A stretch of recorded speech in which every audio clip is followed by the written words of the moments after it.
meu desenvolvimento, portanto, a semana é sempre cá e continuo com esta ligação cá. Vivi permanentemente em Escaldas de Baixo até aos 18 anos.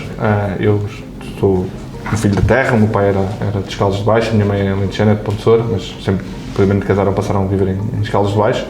Andei na escola primária de Escaldas de Baixo, andei na escola Afonso de Paiva, depois o ciclo, e depois mais tarde no liceu, onde o meu pai foi professor durante muitos anos, na Escola Secundária Novas, antigo liceu, como é conhecido em Castelo Branco, e estive lá a viver até aos 18 anos, e depois fui para a universidade, mantive sempre uma ligação forte, a minha mãe continua a viver em Castelo Branco, neste momento, e mantive sempre uma ligação forte, mas na verdade, para mim, casa, e para mim, a minha terra, como se costuma dizer, é Escaldas de Baixo. Agora, cada vez menos Escaldas de Baixo, mais Castelo Branco, desde que a minha mãe mudou para a cidade, mas continua a ser lá as minhas memórias de infância, não só de infância, mas de adolescência, da primeira namorada, tantas memórias que ficam, e continuo a conhecer muito bem a cidade, continuo a ir com alguma frequência, e não me vejo como uma pessoa que teve lá uma infância quase quando era pequenino, mas sim como a minha cidade, e agora naturalmente a vida e as carreiras profissionais e os desafios profissionais trouxeram-me para Lisboa depois da Universidade em Aveiro, mas continua a ser a minha cidade. Sentes um escalenço ainda hoje? Claro, completamente. Quando se apresenta... Completamente. Aliás, a minha morada oficial continua a ser, neste momento, em Castelo Branco, portanto, acho que diz muito sobre isso. Voto em Castelo Branco, portanto, continuo a ter uma ligação forte. Pronto, obviamente, a semana é sempre cá, e começo a ter uma ligação cá, constitui família, tenho uma filha, e, portanto, naturalmente, vou ter uma segunda filha agora daqui a uns par de meses, e cada vez mais passa por Lisboa, mas continuo a ter uma ligação bastante forte. Em que é que essa rusticidade, digamos assim, contribuiu para o seu sucesso, neste momento?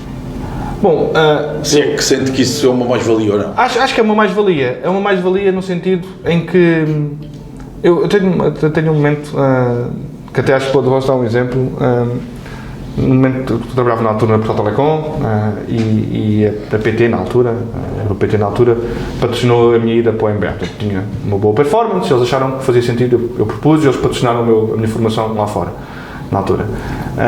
E lembro-me da última conversa com então, o meu diretor, o Luís Alveirinho, que agora acho que até já está reformado, que era o diretor de engenharia da PT, ele, na conversa no final, disse: acho que nunca vais saber o que estamos a fazer por ti neste momento. Num bom sentido, pela positiva. Claro. E eu respondi uma coisa que ele compreendeu, que era: de onde eu venho, nós sabemos as pessoas que nos ajudam nos momentos certos, e sabemos valorizar isso.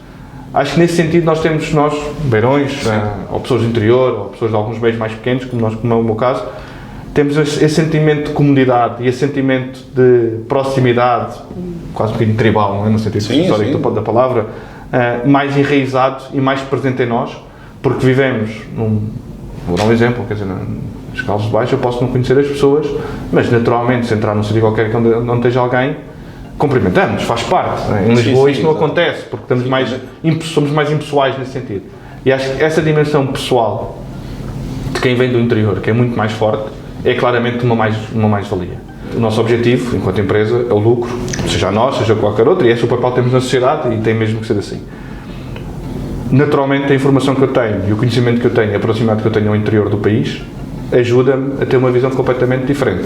Vou dar 2 exemplos de 2 projetos completamente distintos, que eu, enquanto aqui responsável da nós, tive um papel decisivo para que acontecessem.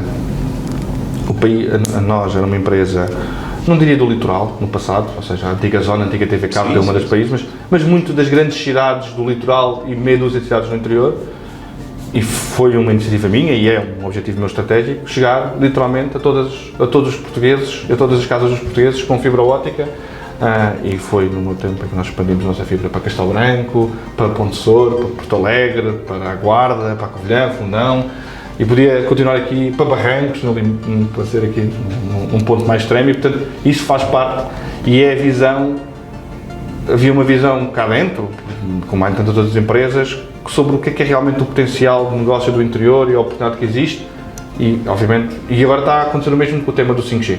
Uma segunda dimensão, um segundo exemplo, que é muito recente, nós, não é em Castelo Branco, tem a ver com outra cidade que não tem uma forte ligação, que é Pontessor, em que nós abriu há um mês e meio, um pequeno polo, o primeiro polo que nós fazemos fora de Lisboa e Porto, em Pontessor, para engenheiros de telecomunicações, para serviços prestados a clientes empresariais nossos, Caixas de Depósitos, Milênio BCP, tantos outros que são Sonai, que são grandes empresas nossas, e que nós abrimos lá um centro de de competências, vou dizer assim, vai ter cerca de 25 engenheiros, julgo eu, e aconteceu em Ponte Soura, havia a nossa necessidade de criar um centro de competências fora de Lisboa e do Porto, e Ponte Soura foi escolhido porque criou-se as condições certas, eu ajudei a abrir as portas necessárias para que isso acontecesse, e abriu há cerca de um mês e meio, e teve a ver com essa dimensão também de fixar pessoas no interior, competências com valor acrescentado do ponto de vista da cadeia de valor do mercado de trabalho, etc. E, portanto, naturalmente que isso, o facto de eu vir do interior permite ter um conhecimento maior e encontrar as oportunidades, seja, neste caso, para gerar emprego ou de evoluir as infraestruturas tecnológicas das nossas regiões nessa dimensão. Sinceramente, não acho que isso seja um problema. Minha aldeia de Caldas de Baixo tem fibra óptica, ok? Há tantas... Castelo Branco, naturalmente, tem fibra óptica. Já tem cobertura de 5G em Castelo Branco, pelo menos a nós tem. Então, a falar de uma escala mais pequena do que a capital distrito. Mas já estou a olhar, bom, todas as sedes de município deste país têm fibra óptica.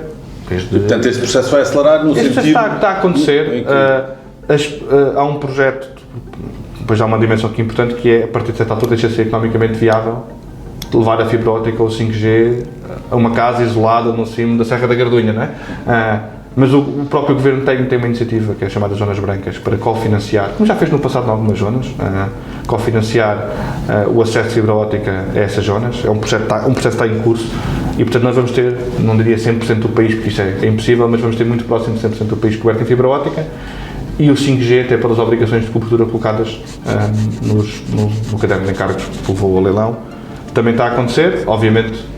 Está a começar pelos núcleos populacionais maiores, e não é só Lisboa e Porto, nós já temos cobertura em todas as capitais de distrito, na maior parte das cidades, mesmo as que não são capitais de distrito, e essa cobertura está a crescer todos os dias e vai chegar a 90 e muitos % da população rapidamente. Portanto, não será por falta de infraestruturas tecnológicas que o país não vai aproveitar e as regiões não vão aproveitar o tema dos nómadas digitais.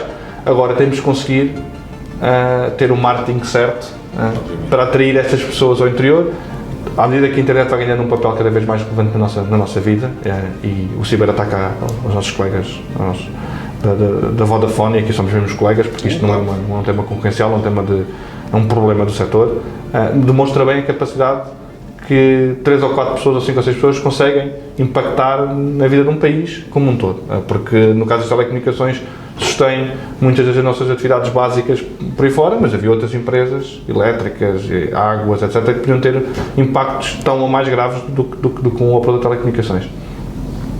E, portanto, isto é um ato de guerra, é um ato de guerra por meios não convencionais. Mas vê que isso seja... portanto, é sempre uma invasão e, portanto, nesse sentido é sempre uma agressão. Mas vê isso como uma... envolve, digamos assim, os Estados, ou isto são só os 3 ou 4 artistas, chamemos assim, que gostam de brincar para tentar provar que conseguem fazer coisas que os outros não conseguem? Infelizmente não é só 3 ou 4 artistas que querem fazer algumas coisas. O nível de sponsor, patrocínio que alguns Estados fazem sobre estas dimensões é altamente discutível, mas que ele existe. Não vou especular especificamente sobre o tema da Vodafone, porque eles até estão em segredo de justiça e estão a investigar o tema, mas a verdade é que este tipo de ataques organizados implicam um nível de ferramentas, de skills, de pessoas que têm, e a escala que eles estão a acontecer por todo lado, que têm obrigatoriamente que ter alguma capacidade de financiamento por trás, algum nível de patrocínio por trás, e são vários Estados que são conhecidos, a China, a Rússia, tantos outros, a Coreia do Norte, etc., têm feito essa dimensão. É uma guerra por meios não convencionais, há aquela frase que diz que a guerra é a continuação da diplomacia por outros meios. Acho que a dimensão cibernética é exatamente a mesma dimensão. Vai ser sempre uma lógica de gato e rato, eu diria, durante vários anos, onde vai haver sempre novas soluções versus defesas que operadoras e empresas e Estados colocam, mas tenho plena confiança que nós, enquanto sociedade, não é Portugal, o mundo enquanto sociedade, vai conseguir, a certa altura, tornar isto muitíssimo residual, como hoje em dia, quer dizer, quando pensamos no exemplo que eu estava a dar dos piratas e dos corsários no século XV e XVI, hoje em dia, de vez em quando acontecem uns casos, mas são em zonas remotas do mundo que não têm um impacto diário na nossa vida, e, portanto, tenho plena confiança que vamos conseguir fazer isto, no seu tempo. Eu sou engenheiro de telecomunicações, é a minha formação base, gosto muito de telecomunicações, é um setor que, para lá de ser bastante competitivo entre nós, nos vários operadores, tem um dos drivers de competição, uma das alavancas de competição é tecnologia. Objetivamente, um operador de telecomunicações tem melhor tecnologia do que outro, Isso vai faz toda a conseguir diferença. trazer uma melhor oferta e os clientes vão dar, seja o 5G, seja a televisão por IP, seja a fibra óptica, tantas dimensões, como nós agora lançamos os alarmes, tipo, ou seja, a tecnologia tem um papel fundamental nisso e, portanto, isso atrai-me bastante do ponto de vista de interesse quase pessoal e de curiosidade intelectual. E, portanto, do ponto de vista corporativo, enquanto a minha carreira corporativa continuar, claramente gostaria de trabalhar em telecomunicações, no futuro das potências, mas talvez pela dimensão do interior, o setor agrícola sempre teve um bichinho em mim, por assim dizer, não tenho nenhuma formação. De facto, todos os meus avós, de ambos os lados, têm sido agricultores. Eu tive, infelizmente, muito pouco contacto com este mundo, porque quando eu nasci já eles, a maior parte, infelizmente, já tinha falecido, mas já não tive essa ligação. E tenho, nos últimos 2, 3 anos, começado a dedicar de alguma forma, mais no Alentejo do que em Castelo Branco, por uma questão familiar, mas tenho vindo de alguma forma a começar a dedicar-me a isso e vejo como algo que um dia gostaria que pudesse substituir a minha carreira corporativa. Não como na velha reforma, não aí, ainda antes disso, mas é algo que é mais uma ideia vaga que tenho vindo a alimentar de forma proativa do que propriamente um next step na carreira, por assim dizer.